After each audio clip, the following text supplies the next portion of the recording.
Negociación incompatible.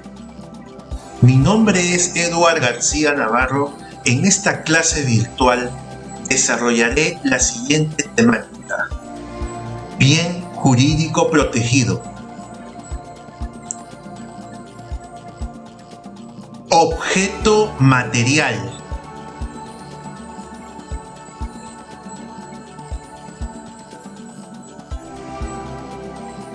Conducta típica.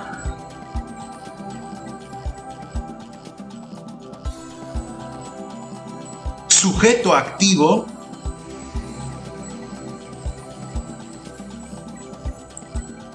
Y por último, relación con el delito de colusión. El presente delito está previsto en el artículo 399 del Código Penal, cuyo texto legal señala: el funcionario o servidor público que indebidamente, en forma directa o indirecta o por acto simulado, se interesa en provecho propio de tercero por cualquier contrato u operación en que interviene por razón de su cargo, será reprimido con pena privativa de libertad no menor de 4 ni mayor de 6 años e inhabilitación conforme a los incisos 1 y 2 del artículo 36 del Código Penal, y con 180 a 365 días multa. Bien jurídico protegido. El objeto genérico de protección es el correcto funcionamiento de la administración pública en atención a la gestión pública de los contratos y operaciones. Se entiende mejor como la normal y la debida gestión económica contractual de los intereses públicos. Para lograrlo, desde sus propios operadores importa resguardar sus actuaciones y evitar desnaturalizar los objetivos administrativos. Para ello es importante saber sobre qué bases descansa una gestión correcta contractual económica pública. El contenido del bien jurídico específico está relacionado en un esquema de contratos conducidos por funcionarios desinteresados. Se han planteado varias propuestas. Una de ellas se halla en la imagen reputacional de la entidad pública que debe mantener frente a las intervenciones de sus dependientes en los contratos y las operaciones. Para los que plantean esta tesis, la puridad del prestigio es lo que motiva la criminalización del presente delito. Una segunda postura sostiene la probidad, lealtad o fidelidad que se le exige al empleado público en sus actuaciones durante el contrato, para así garantizar la prevalencia del interés público y no superponerlo al interés personal. Una tercera propuesta de la cual nos adherimos es la que propugna a los principios administrativos como bienes jurídicos de protección. A través de ellos se consigue cautelar lo que denominamos la neutralidad administrativa, que hace a un funcionario desinteresado durante todo el desarrollo del proceso contractual u operacional. En contrapartida, a un funcionario interesado o funcionario incompatible. Importante subrayar que los principios permiten esta categoría de empleado público. El principio de imparcialidad es la ausencia total de factores explícitos en la toma de decisiones. Se define como la carencia de interferencias en la realización de la función pública. Esto es, un funcionario imparcial que interviene sin una predisposición sobre su decisión. El principio de objetividad consiste en la sujeción de la realización del acto de función dentro de los parámetros normativos. De ahí se llega a un funcionario objetivo en sus actuaciones funcionariales, porque en todo momento lo que impulsa sus actividades son los criterios establecidos por la norma y no sus conveniencias personales. Por último, el principio de transparencia se entiende por el desenvolvimiento depurado, abierto y limpio del funcionario responsable del contrato, con una apertura informativa y aplicativa sobre las reglas procedimentales. Con un funcionario transparente, la sociedad mantiene la confianza en que las funciones públicas se desarrollan bajo los objetivos trazados para los fines sociales. Sujeto activo. El sujeto activo de la negociación incompatible es un empleado público que conduce o contribuye desde sus atribuciones funcionariales al desarrollo o al éxito de un contrato o una operación pública. Estamos ante un funcionario interesado o funcionario incompatible. El presente es un delito de infracción de deber propio, toda vez que el infractor funcionarial incumplirá sus deberes de imparcialidad, objetividad y transparencia en el desenvolvimiento de sus actos de función durante el contrato o durante la operación pública. Dichos deberes, imparcialidad, objetividad y transparencia, son los que fundamentan la responsabilidad penal del sujeto activo. Si conjugamos estos deberes frente a un funcionario interesado, la consecuencia es la sumisión a un deber de abstención o de no intervención en el contrato u operación pública. El funcionario interesado como sujeto activo cuenta con dos características: una característica descriptiva y otra característica funcional. La ausencia de cualquiera de estas deviene en atipicidad objetiva por el sujeto activo. La primera característica es la que se identifica en la condición funcionarial del sujeto activo. El artículo 399 lo identifica con la expresión funcionario o servidor público.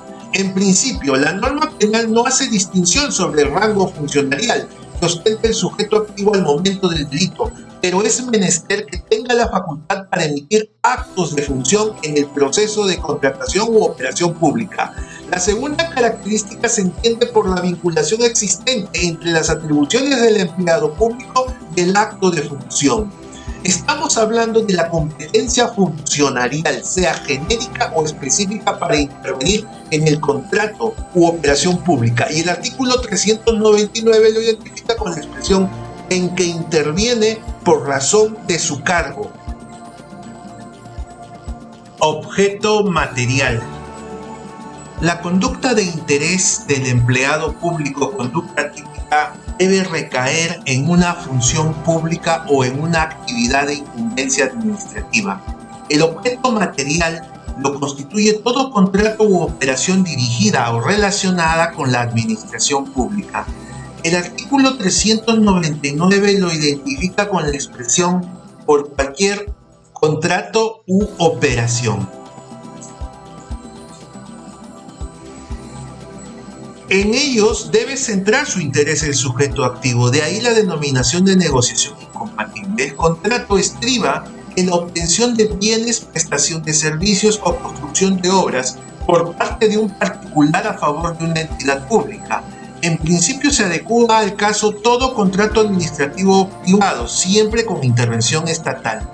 La operación se asimila al contrato referente a la adquisición de bienes, prestación de servicios o construcción de obras por parte de un particular a favor de una entidad pública, pero se diferencia en cuanto se trata de una actuación unilateral que no requiere de la intervención de concursantes o postulantes. Es importante describir algunas características del objeto material presente tanto en contratos como en operaciones. Primero, es pública. Debe intervenir un funcionario por sus atribuciones y por el objeto de interés social. En los contratos u operaciones de carácter privado no se tiene relación alguna con la administración. No podría esta considerarse objeto material.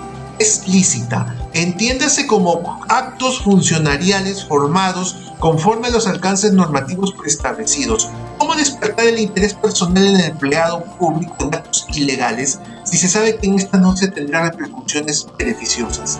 Es económica, en el sentido que tanto contratos u operaciones se equiparan a dicha naturaleza. Aun cuando el artículo no lo precisa, se llega a tal afirmación porque así se conseguirá despertar el interés en el empleado público para la obtención de beneficios. Asimismo, el artículo 399 no distingue, menos excluye, la etapa del proceso contractual u operacional en la que ejercerá el empleado público su interés. Esta puede darse en todo el proceso o en parte de esta. Por lo pronto, consideramos Importante subrayar 4 etapas fundamentales. La primera, planificación, donde habrá formulación, aprobación y programación presupuestaria de los requerimientos de necesidad de bienes, servicios y obras. Preparación, elaboración del expediente técnico, la realización de todo acto necesario para el inicio del proceso de contratación. Selección, que es la definición del candidato o postor que será el proveedor, prestador o contratista y firmará el contrato. Y por último, la ejecución, que es la suscripción del acuerdo y la ejecución de la misma. Conducta típica.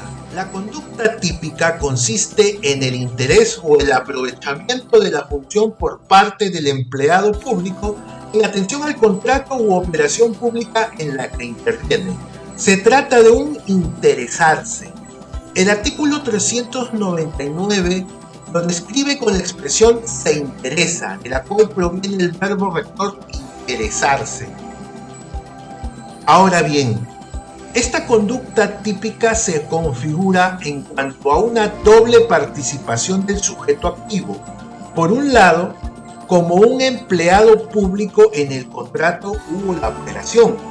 Por otro lado, un sujeto activo como particular interesado. Como empleado público implica la realización de un acto de función beneficioso en este proceso de contratación. Pero este sujeto activo a la vez es un particular interesado y en ese panorama mantiene un estatus participativo o interventor como postulante o contratista. Veamos el lado del sujeto activo como empleado público. Con el interesarse, el empleado público realiza una actuación administrativa favorecedora a su propia posición como particular interesado en la obtención o la ejecución del contrato o la operación pública. Dicha actuación administrativa puede ser de dos tipos. Puede ser un acto definitorio, un acto decisorio o un acto contributivo. Todo esto en el contexto del proceso de contratación o de operación pública. Ahora bien, importante el beneficio económico como elemento delimitador. En el artículo 399 se identifica con la expresión en provecho propio o de tercero.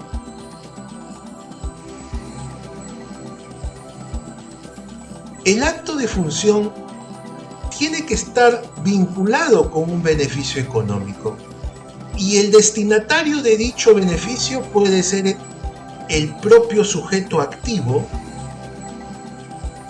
pues se trataría de un interés exclusivamente personal y el artículo 399 lo describe como un provecho propio, pero el beneficio económico puede ser también a favor de un tercero. El 399 lo describe con la expresión en provecho de tercero, pero no se trata de cualquier tercero, es un tercero vinculado al sujeto activo, al empleado público. Desde la perspectiva del particular interesado, cabe identificar en el artículo 399 a través de la expresión en forma directa o indirecta o por acto simulado. Estamos hablando de las formas de estatus participativo que tiene el sujeto activo. Una de ellas es la intervención directa, esto es, el propio empleado público interviene en el proceso de contratación u operación pública. Es una actitud temeraria, pero posible.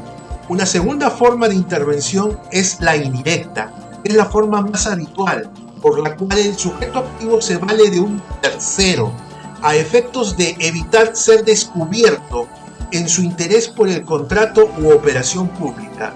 Este tercero intermediario es conocido como el testaferro, también el padrino, la persona interpuesta o el hombre de paja. Y desde el título de imputación se le atribuye la condición de cómplice primario. Una tercera forma es la intervención por acto simulado. Esto significa la creación o la ficción de intermediarios para la intervención del contrato. Por lo común, la construcción de una empresa, una estructura de una persona jurídica, pero como fachada. A esta persona jurídica se le va a trasladar una hipótesis de capacidad prestacional de bienes, servicios u obras para conseguir esa apariencia que se necesita a efectos de lograr el contrato o la operación pública. Ahora bien, el otro aspecto a analizar es la relación de la negociación incompatible con la colusión defraudatoria. En ambos se coincide en relación al aspecto del ámbito de comisión, esto es, un contrato o una operación pública. Es el punto de coincidencia de estos delitos. Sin embargo, es importante rescatar el punto diferenciador de estos delitos. Por un lado, la colusión defraudatoria se sostiene en base a una relación bilateral. Esto es, la confluencia de intereses privados del funcionario público y del particular interesado. Uno espera obtener un beneficio, un soborno a cambio de su función, y el otro, el particular interesado, espera obtener el contrato o la operación pública. En el caso de la negociación incompatible hay una relación de unilateralidad. Es el propio empleado público quien se interesa en el contrato como beneficio propio y a la vez es el propio particular interesado. Es el que interviene de manera directa o indirecta o por actos simulados al contrato o a la operación pública.